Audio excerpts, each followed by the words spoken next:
നമസ്കാരം, പ്രവാസി മലയാളിയിലേക്ക് സ്വാഗതം. യുഎഇയിലെ കോവിഡ് വാക്സിൻ മൂന്നാം ഘട്ട പരീക്ഷണം ആരംഭിച്ചു കഴിഞ്ഞു. 20 രാജ്യങ്ങളിൽ നിന്നുള്ള 10,000-ലധികം പേരാണ് പരീക്ഷണത്തിന് തയ്യാറായത്. ഇതിനോടകം തന്നെ 10,000-ലേറെ പേർ രജിസ്റ്റർ ചെയ്തിരിക്കുകയാണ്. വാക്സിൻ എടുക്കുന്നവരെ 42 ദിവസം നിരീക്ഷിക്കുമെന്ന് അബുദാബി ആരോഗ്യ വകുപ്പ് അറിയിക്കുകയുണ്ടായി. ഇതിനിടെ ഇവർ കുറഞ്ഞത് 17 തവണയെങ്കിലും അബുദാബി ഹെൽത്ത് സർവീസസ് കമ്പനിയുടെ ടെസ്റ്റിംഗ് സെന്ററുകളിൽ എത്തിക്കേണ്ടി വരും. ചൈനീസ് ഫാർമസ്യൂട്ടിക്കൽ കമ്പനി സിനോഫാമും അബുദാബി ആസ്ഥാനമായ ആർട്ടിഫിഷ്യൽ ഇന്റലിജൻസ് കമ്പനിയായ ഗ്രൂപ്പ് 42 സഹകരിച്ചാണ് ലോകാരോഗ്യ സംഘടനയുടെ പട്ടികയിൽ ഉൾപ്പെട്ട വാക്സിൻ പരീക്ഷണം അബുദാബിയിൽ നടത്തുന്നത്.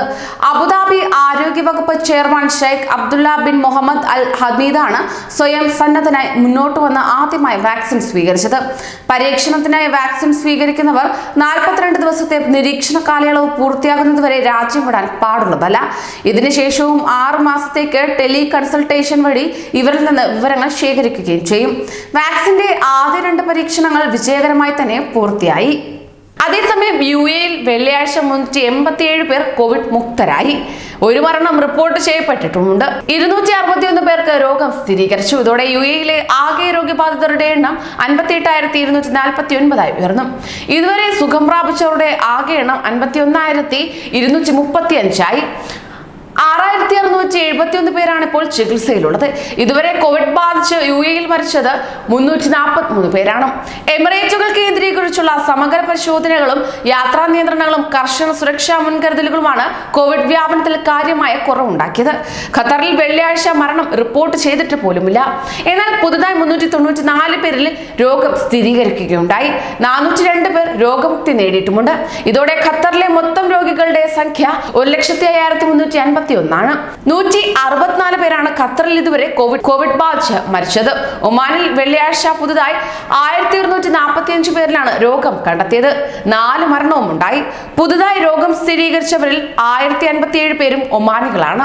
ഇതുവരെയായി രാജ്യത്ത് 73,791 പേരിലാണ് രോഗം കണ്ടെത്തിയത്. ഇതിനകം 53,007 പേർ രോഗമുക്തരായി. 359 പേരാണ് ഒമാനിൽ കോവിഡ് മൂലം മരിച്ചത്. അതേസമയം ദുബായ് അതിർത്തിയിലെ ഇപ്പോഴത്തെ യാത്രാ നിയന്ത്രണങ്ങളും യുഎഇയിലെ രോഗവ്യാപനം തടയുന്നതിൽ വലിയ പങ്കുവഹിച്ചു എന്ന് തന്നെ പറയാം. ഗന്തൂത്തിലെ ദ്രുത പരിശോധനാ സംവിധാനം കുറ്റമറ്റതാണ്. ലേസർ സാങ്കേതികത ഉപയോഗിച്ച് 5 മിനിറ്റിൽ ഫലം ലഭിക്കുന്ന DPI പരിശോധനയാണ് ഇവിടെ നടന്നു വരുന്നത്. കുടുംബങ്ങൾക്കും വനിതകൾക്കും മറ്റുള്ളവർക്കും പ്രത്യേക സൗകര്യമൊരുക്കിയാണ് പരിശോധന നടന്നു വരുന്നത്. മുൻകൂട്ടി അനുമതിയെടുത്ത് പരിശോധനയ്ക്ക് എത്തുന്നവരായതിനാൽ അതിർത്തിയിലെ തിരക്കിനും പരിഹാരമുണ്ടാക്കാൻ കഴിഞ്ഞതായി ചുമതലയുള്ള തമോ ഹെൽത്ത് കെയർ വക്താവ് അബ്ദുള്ള അൽ റാഷിദി അറിയിക്കുകയുണ്ടായി. ഒരു ദിവസം 2,600 യാത്രികർക്ക് സുഗമമായി പരിശോധന നടത്താൻ ഇവിടെ സൗകര്യവും ഒരുക്കിയിട്ടുണ്ട്. എന്നാൽ ഓൺലൈനിൽ അപേക്ഷിച്ച് പരിശോധനയ്ക്ക് അനുമതി ലഭിക്കാൻ ഒരാഴ്ചയിലധികം വേണ്ടി വരുന്നുണ്ട്. എമിറേറ്റുകളിലേക്കുള്ള യാത്രകൾക്ക് കൂടുതൽ പേർ എത്തുന്നതിനാലാണ് ഇത്തരത്തിൽ പരിശോധന കർശനമാക്കിയത്. പുതിയ പരിശോധനാ കൂടാരം നിർമ്മാണത്തിലുമാണ്. ഇത് പൂർത്തിയാകുന്നതോടെ കാത്തിരിപ്പ് 2 ദിവസത്തേക്ക് ചുരുക്കാൻ കഴിയുമെന്നും റാഷിദി അറിയിക്കുകയുണ്ടായി. DPI പരിശോധനാ സംവിധാനം കൂടുതൽ മേഖലകളിലേക്ക് വ്യാപിപ്പിക്കാനും സാധ്യതയുള്ളതായാണ് റിപ്പോർട്ട്. കൂടുതൽ പ്രവാസി വാർത്തകൾക്കായി ഈ ചാനൽ സബ്സ്ക്രൈബ് ചെയ്യൂ.